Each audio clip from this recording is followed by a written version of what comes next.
Hey guys, welcome back to Andy's Dinosaur Reviews, and today we are back with another brand new Mattel Jurassic World Hammond Collection release, as we've got the second part here. Well, not really the second part, but I guess you could say the second half of the first part of the Velociraptor squad from Jurassic World. We have Velociraptor Delta, so I'd imagine it's only a matter of time before we get Echo and Charlie, and let's keep our fingers crossed that this time we get a pretty good paint application for Echo that more so resembles the Jurassic World version over Camp Cretaceous. Definitely hoping for that, because Echo is one of my favorites when it comes to the Velociraptors from the Jurassic franchise as a whole, but definitely my favorite overall from Jurassic World. But you can see the box art is pretty much the standard when it comes to this stuff.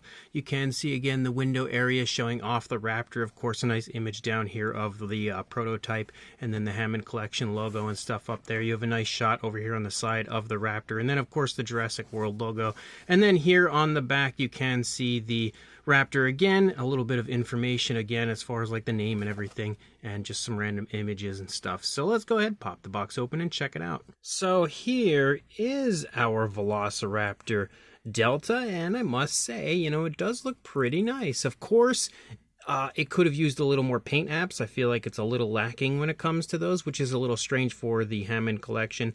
They normally go all out when it comes to the paint apps of their figures. I just feel like this one could have just used a little bit more, but it still does look pretty decent, and it seems as though they are consistently improving these Hammond Collection figures as we go, and this one as well, again, is also, I would say, even a little bit more of an improvement in some areas than the Velociraptor Blue that we had fairly recently. But it does look pretty cool, of course, at first glance, but the only way to truly tell is with a closer look, so let's jump to it right now. So starting up here at the head sculpt of Velociraptor Delta, you can see straight away it looks pretty decent. I think overall they did a fairly good job of capturing the likeness of Delta. One thing that you do see on Delta in the film is this little crest that you have here, which I always feel like looks kind of like a JP3 sort of crest that they have going on right here. Some of the Jurassic World Raptors have it, some don't. This one does, and that's, again, a pretty nice touch that they actually went ahead and captured that.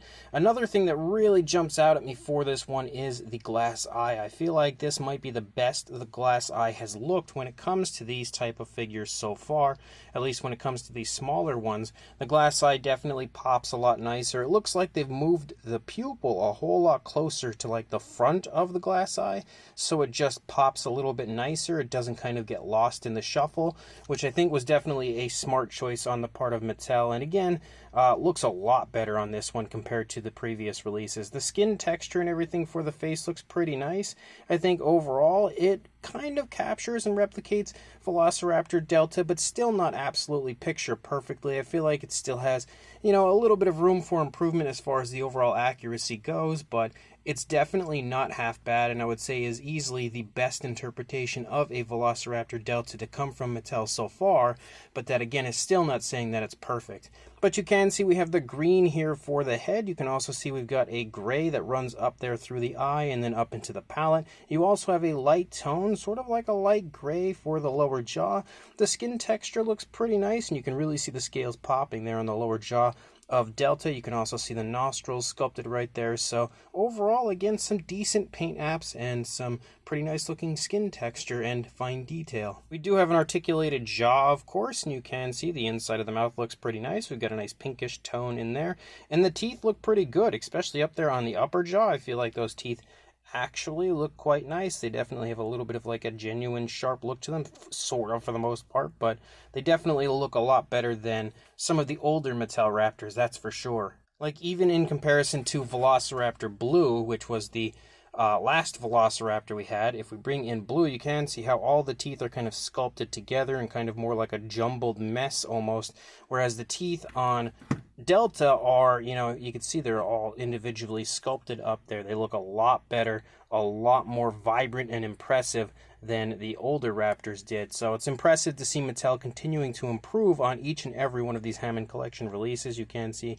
the detail on the inside of the mouth on the upper side, and again, more of that pink paint. One unfortunate downside to the figure, though, is as we move back here into the neck, you kind of lose the patterning. Like, there's no patterning back here at all, and it would have been nice to see more of this grayish patterning showing up moving through the entire neck. It looks very naked for some reason, and I feel like they definitely could have applied at least something in there, just a little variation of color, maybe even a darker green kind of running along the top of the head and down into the neck, just to mix it up a little bit, just add a little variation of color right there to enhance that area. But unfortunately, we really have nothing going on. Maybe like a little speckling. I kind of see like one speckle right there, but that's really about it. You do have the lighter tone, though, moving down along the underside of the neck and throat, which is pretty nice. As far as articulation goes, you can move the head down, and like it can really go down. It can also go up, and then again, you have one joint right here which goes forward and back and also can swivel and move all over the place, honestly. Like, the mobility of that area is really, really impressive. And then you've also got this spot down here which can do pretty much the same thing as the upper part, and that allows you some super impressive mobility in the neck. Like, that is crazy impressive. Look at that. That is absolutely awesome. I don't remember if any of the other Raptors had that kind of mobility in the neck, but that is insanely impressive mobility in the neck for this one. That is easily some of the nicest neck articulation I think I've ever seen on a dinosaur figure, period. Moving down into the body, you can see the arm is sculpted pretty nicely. It's actually a little bit different compared to Velociraptor Blue. I feel like Velociraptor Blue's arms were held into the body in a little bit more of a natural way, whereas this one just looks a little bit different to me. Maybe a little less natural, but still by no means bad. You can see we have more of that patterning moving down the arm as we lead down toward the elbow, then it disappears. We do have more speckling, though, moving down. The fingers have some nice scoots moving down, and you can see the nails are painted with a really nice glossy black. Articulation wise, again, it's your standard forward and back and out away from the body. It can, of course, swivel and all of that stuff. And then you've got the same thing going on for the elbow, which you can see again, swivel forward and back, all of that stuff. Pretty much, again, what you usually find for the Hammond collection. Moving back into the stomach, you can see the skin texture again looks really quite nice, very vibrant overall, and you can see a pretty smooth transition from the underside up into the side of the stomach right there. You've got more of the patterning here moving along the back. That's actually where it begins to pick up, pretty much in the shoulder area, and then starts to just kind of like splotch and pattern all over the place as you move back. You can also see some nice detail there moving along the spinal column, almost like some scoots following the spinal column, and you can get a good look at how nice the scale detail looks, I think, from up here. You see that patterning almost turn into like a striping effect as you move above the hip region. You can also see nice muscle definition in the thigh and calf as you move down. More of that patterning, again, moving down through the course of the entire thigh. You can really see those scales popping on the figure as well. But then as you move down, you have no more of that patterning moving down through the rest of the leg, unfortunately, but there are some more speckles and stuff you can see. You do have the nails, again, painted with a nice glossy black, and we don't have dew claw paint, unfortunately. So, unfortunately, the dew claw did get skipped this time. But as far as articulation goes, again, forward and back, also maybe out away from the body. Yes, you can see a little bit, not a whole lot. And then you've got the knee articulation forward and back, also can swivel. And then you've got a spot down here in the foot, forward and back, can swivel. And that allows you, again, to give those nice, running poses or lunging with the toe claw up basically poses, stuff like that, which is really nice. And then we move up into the tail. You can see some more nice looking detail, maybe a little muted as you move up, but not too bad. Again, as you lead out into the tail, you can swivel the tail, and then you can also go up, down, left, right, so some more nice mobility right there. You can see, though, there's like this little area where they kind of like have it basically like indented so that the tail matches up nicely and allows the movability, but it kind of stops this light tone. So if you have the tail all the way over, it kind of breaks up that lighter tone. And I did notice that actually on the Pyroraptor. When I was editing the review, I noticed that as well on that figure. But you can see more of the patterning moving out into the tail, but unfortunately the patterning does stop, and then the rest of the tail is just the greenish tone, but we do have more speckles and stuff moving out. That lighter tone does run along the underside of the raptor, but also ends as you lead out into the tail, which is a bummer. We do, of course, have a wire tail, though, which is a nice touch, of course, for the figure. So that's really about it as far as this one goes. Of course, I'm not going to find anything different on one side to the other. It's an articulated figure, so it's going to look the same on both sides. But honestly, it is a pretty darn nice version of Delta. So I don't feel like we need to do measurements, sizes, any of that stuff. Very clearly, this Velociraptor is the same size as Velociraptor Blue. You can see that right here. Looks like the tail length is the same. The feet, again, are the same. Much more proportionate sized feet. Everything looks a lot nicer as far as these raptors compared to the older raptors, like a massive improvement over everything they've released previously.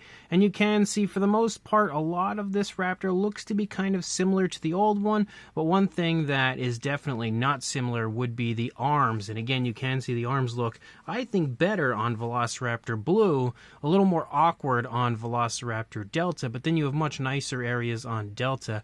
Like, you know, the head, I think, looks a lot nicer, and the eye looks a lot nicer on Delta compared to Blues. So, you know, they each have their own ups and downs, I guess, but you can very clearly see as far as the size goes, these two raptors are exactly the same size. So this brand new Mattel Jurassic World Hammond Collection Velociraptor Delta is another fun entry into the Hammond Collection line, and I think, again, they did a pretty good job on this one. Like, you know, most figures that Mattel releases, it could have used a little bit more as far as paint apps go, but it still looks pretty decent for what it is. It just could have used a little more patterning. I think that's the only thing really missing, is a little more patterning, like moving out onto the tail and moving along the neck, and then maybe, of course, the light tone moving further out into the underside of the tail would have helped. But past that point, I think the Raptor looks pretty nice. The tones of color are pretty decent overall, and all of the paint application seems to be nicely applied, like pretty smooth as far as the application goes. The sculpt is also really nicely detailed as a whole. I think it, you know, looks really quite vibrant in most areas, a little muted, like slightly muted in some, but for the most part does look really nice and really highly detailed. I do like the fact that they aren't being lazy with these raptors, and they're not just kind of repeating the same head sculpts and stuff like they have done in the past. They have given Delta her own individual head sculpt, which is a nice touch, and of course, again, trying to more closely replicate the actual appearance of Delta. So kudos to Mattel for that. Even if, again, it does look slightly off, I think it's at least a massive improvement over any Delta previously. The teeth as well are way nicer on this one, even compared to Velociraptor Blue, so Mattel continuing to improve. And the eye looks a whole lot nicer on this one than any of the previous Hammond Collection figures. I think it might be the nicest Hammond Collection eye I've seen so far. Like, I can actually spot the pupil pretty much from any angle, it seems, that I look at it. So it may not be super bright, but at least I can see the pupil. It doesn't look dead-eyed or anything. So overall, this figure is really quite nice, and definitely another very cool Hammond Collection release. So if you are interested in picking one up for yourself, of course, you can check the link that I will include in the description where you can purchase this on Target's website. So make sure you check that link. Go grab Velociraptor Delta and like, comment, and subscribe, and I will see you in the next review. Thanks for watching.